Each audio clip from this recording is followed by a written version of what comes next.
ये रानी क्या बता के गई ज़ारुन के बारे में कि उसकी नंद में इंटरेस्टेड है, यानी फिजा में, और मैं सारे मामले से बेखबर हूं। बताया था मैंने आपको। नहीं बताया था तुमने, कुछ नहीं बताया मुझे। तुमने तो बस अपने बेटे की हाँ में हाँ मिलाई होगी और मेरे बारे में सोचा होगा कि हाँ ठीक है, राजी हो जाऊंगा। ज़ारुन की वजह से मजबूर थी मैं। ज़ारुन की बेटा, वो कोर्ट मैरिज करने जा रहा था फिजा के साथ।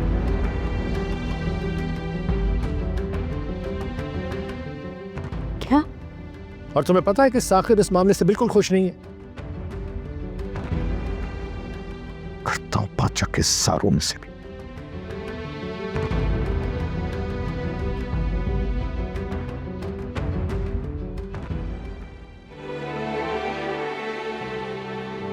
आपने बुलाया बाबा? ये मैं क्या सुन रहा हूं? रानी क्यों परेशान है? बाबा, रानी की परेशानी आपको इसलिए नजर आती है क्योंकि वो नक्शा ऐसा खींचती है। दूसरे की परेशानी से आप वाकिफ ही नहीं होता। तो बताओ तुम्हें क्या परेशानी है? हाल बता। तुम्हारी वजह से रानी बहुत परेशान है। मैं भी आपका ही बेटा हूं बाबा। मेरी परेशानी आपको नजर नहीं आती?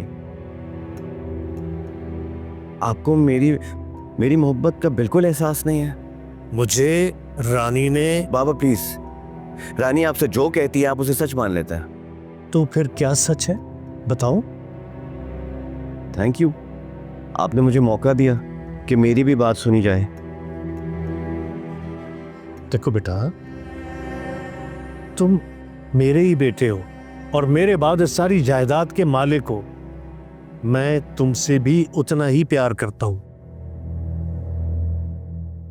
तो फिर इतना डिफरेंस क्यों है बाबा?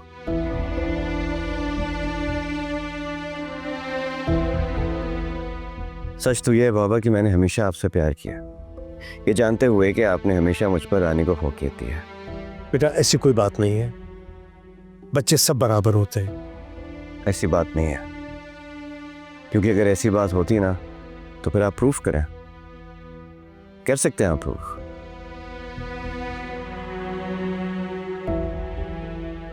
बाबा, मैंने जिंदगी में आपसे कभी कुछ नहीं मांगा। शायद आज पहली और आखिरी बार मैं आपसे मांग रहा हूं कि मुझे मेरी खुशियां देते हैं।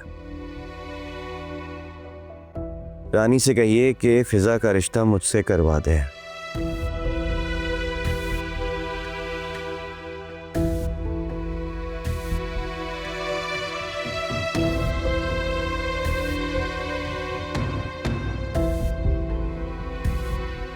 तुम समझ क्यों नहीं रहे हो? मामला रानी का नहीं है बल्कि साकिब का है।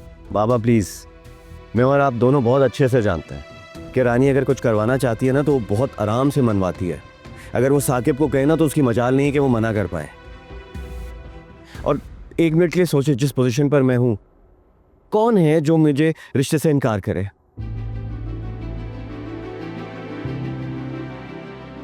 सारी रानी की कहानी है बाबा, और आप हमेशा उसी की साइड लेते हैं।